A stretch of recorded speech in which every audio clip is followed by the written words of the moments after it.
Good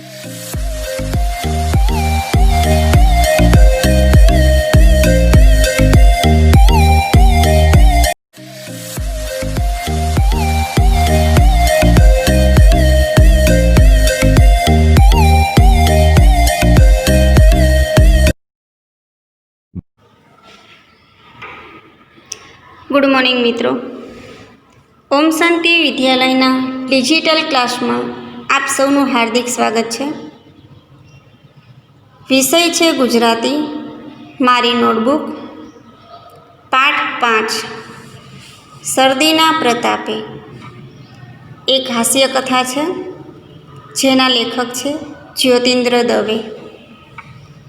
પ્રશ્ન 1 છે, શરદીના પ્રતાપે પાઠના લેખકનું નામ ખાલી જગ્યા છે. તો આવશે જ્યોતિન્દ્ર દવે. Option B Jyotindra Dave.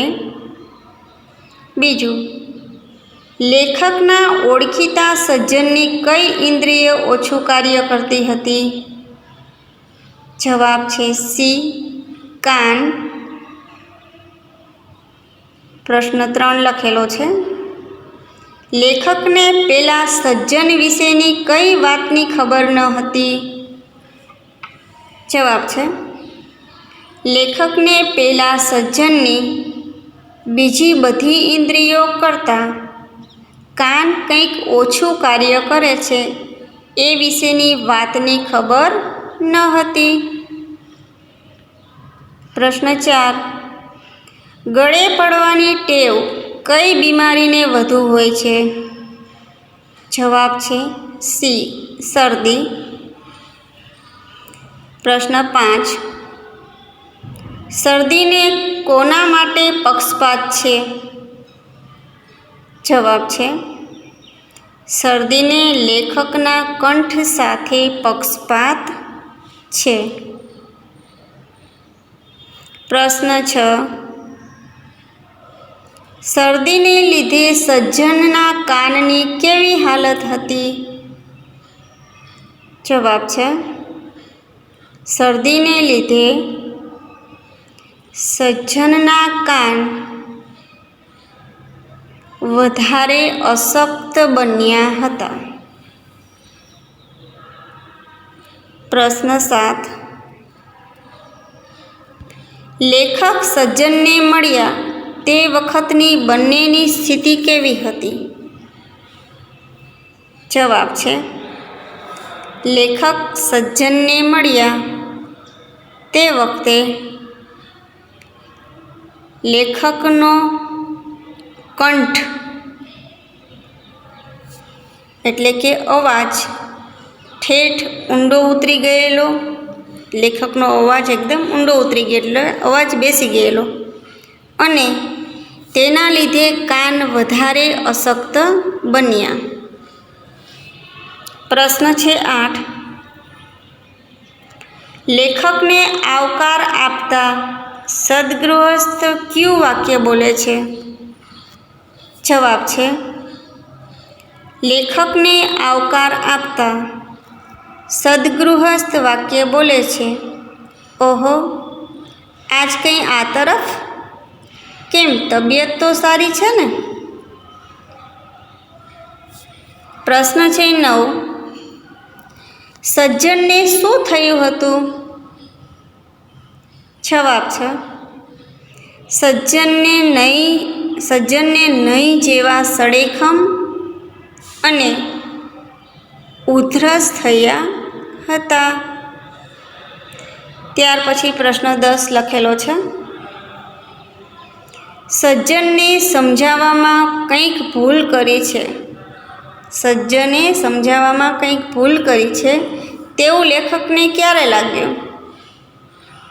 જવાબ છે, લેખકે જ્યારે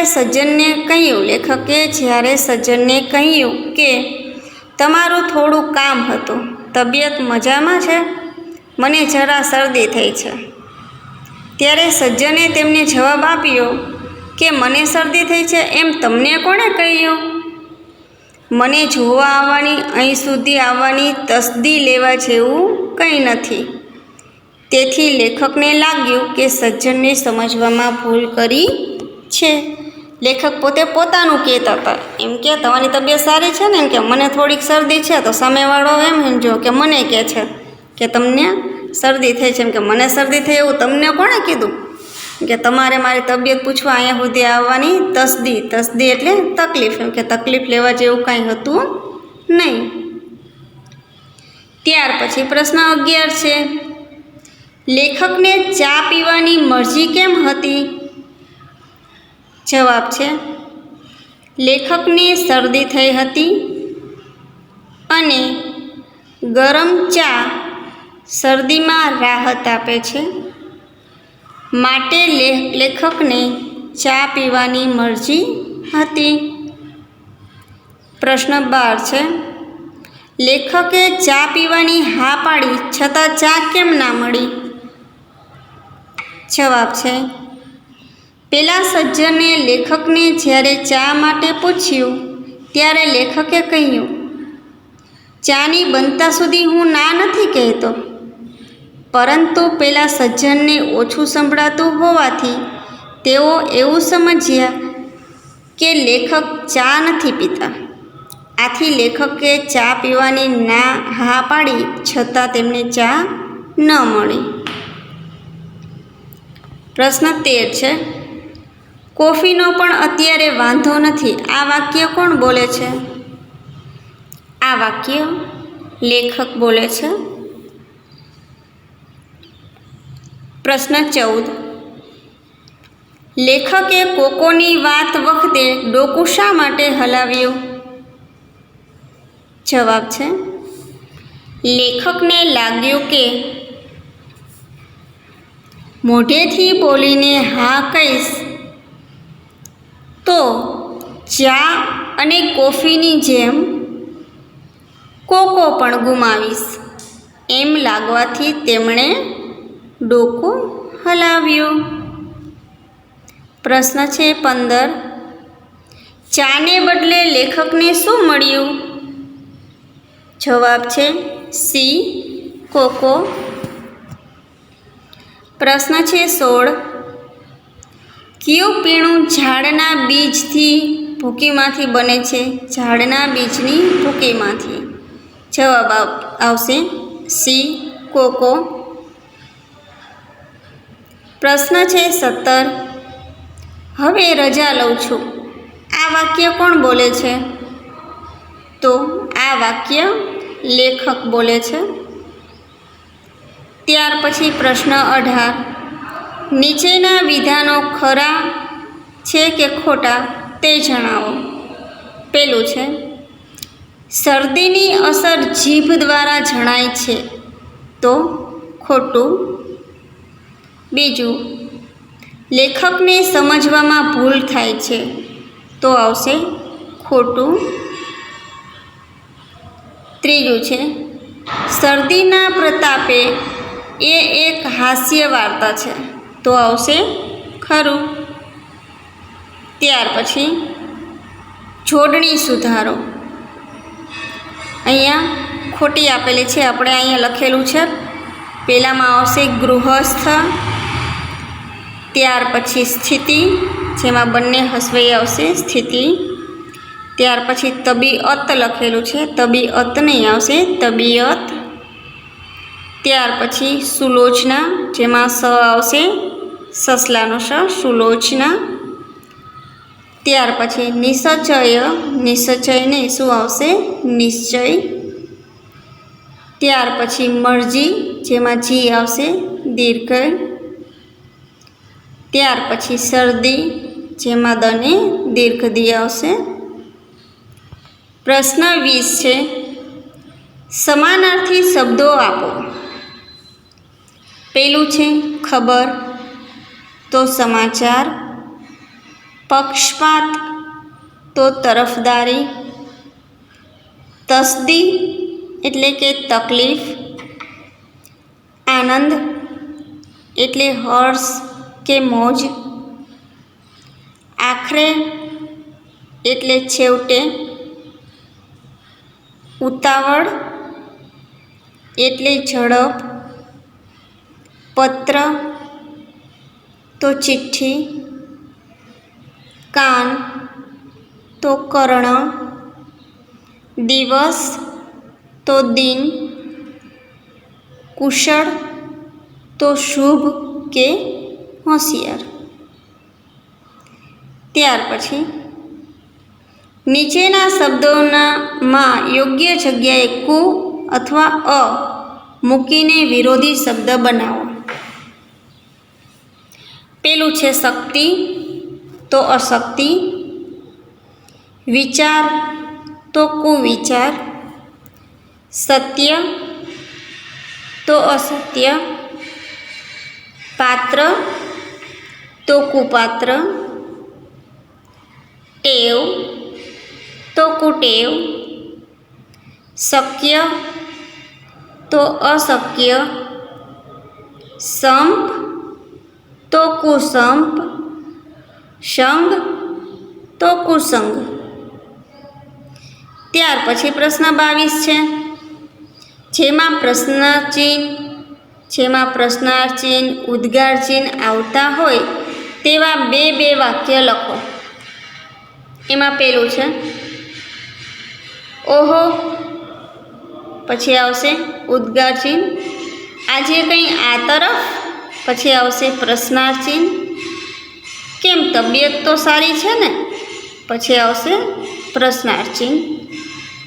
ત્યાર પછી બીજું વાક્ય અરે, ત્યાર પછી આવશે ઉદ્ગાર ચિહ્ન, મારા મહેરબાન, પછી આવશે ઉદ્ગાર ચિહ્ન, આમ શું બોલો છો, ત્યાર પછી આવશે પ્રશ્નાર્થ ચિહ્ન.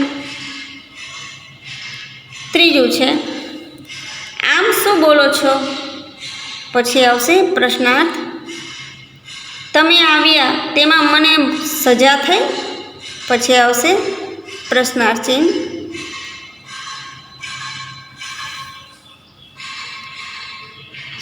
ઉદ્ગાર ચિહ્ન, તમે આવ્યા તેમાં મને સજા થઈ, ઉદ્ગાર ચિહ્ન. ત્યાર પછી ચોથું છે આ ઘર તમને ફાવે છે કે નહીં, પછી આવશે પ્રશ્નાર્થ ચિહ્ન. ત્યાર પછી પ્રશ્ન 23 છે, કાઉસમાં આપેલા શબ્દોમાંથી યોગ્ય શબ્દ પસંદ કરી ખાલી જગ્યા પૂરો. પેલું, તે દિવસે ખાલી જગ્યામાં શરદી હતી, તો આવશે હવામાં હવા.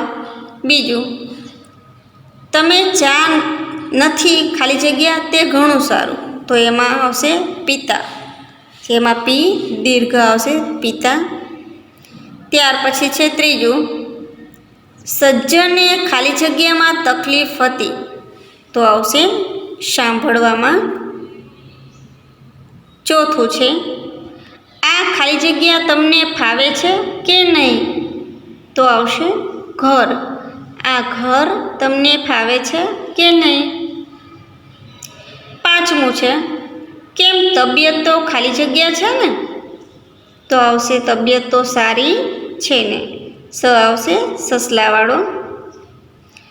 ત્યાર પછી પ્રશ્ન છે 24, કાઉસમાંના પ્રત્યયોમાંથી યોગ્ય પ્રત્યય પસંદ કરી ખાલી જગ્યા પૂરો.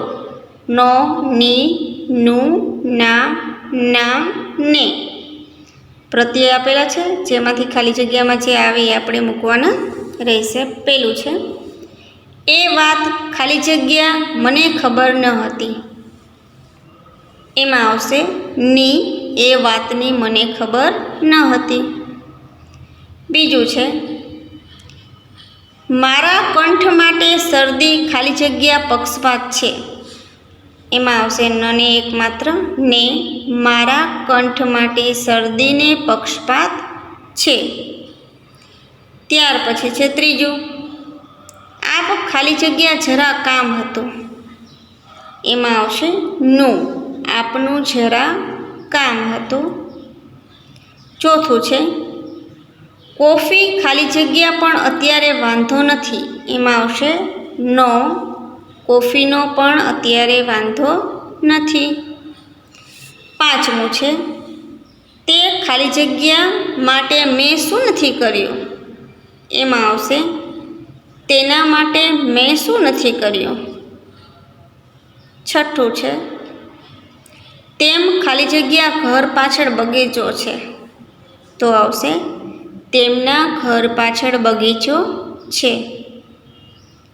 સાતમું છે, શૈલી ખાલી જગ્યા રમકડા એને પાછા આપી દે. તો આવશે ને. શૈલીને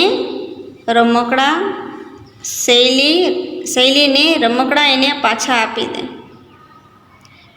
આઠમું છે, ઉપર ખાલી જગ્યા અગાસીમાં રાહુલ સૂતો હતો.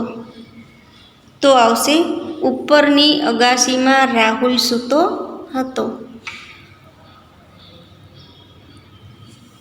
25મું, નીચે આપેલા શબ્દોને શબ્દકોશના ક્રમમાં ગોઠવો.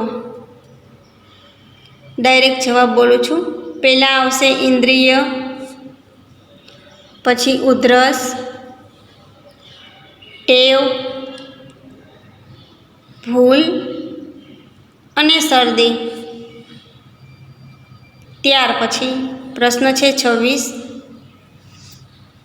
નીચેના રૂઢિપ્રયોગનો અર્થ આપી વાક્યમાં પ્રયોગ કરો.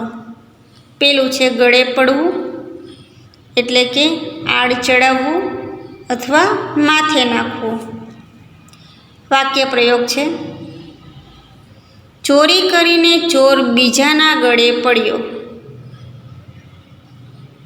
પક્ષપાત કરવો, એટલે કે તરફદારી કરવી. વાક્ય પ્રયોગ, મમ્મીએ દીકરાનો પક્ષપાત કર્યો. પ્રશ્ન છે 27, નીચેના સંજ્ઞાવાચક શબ્દનો વાક્યમાં પ્રયોગ કરો. પેલું છે ઉપવાસ. વાક્ય છે, ગાંધીજીએ ઉપવાસ કર્યા હતા. બીજું છે ગંગા. ગંગા પવિત્ર અને પાવનકારી નદી છે. ત્રીજું છે વડ. તો આ વડનું ઝાડ વિશાળ છે. ચોથું છે સિંહ. સિંહ જંગલમાં રહે છે. પાંચમું છે અહિંસા. ગાંધીજીએ અહિંસાનું પાલન કર્યું. ત્યાર પછી છે પ્રશ્ન 28, નીચેની સંજ્ઞાઓને યોગ્ય ખાનામાં લખો.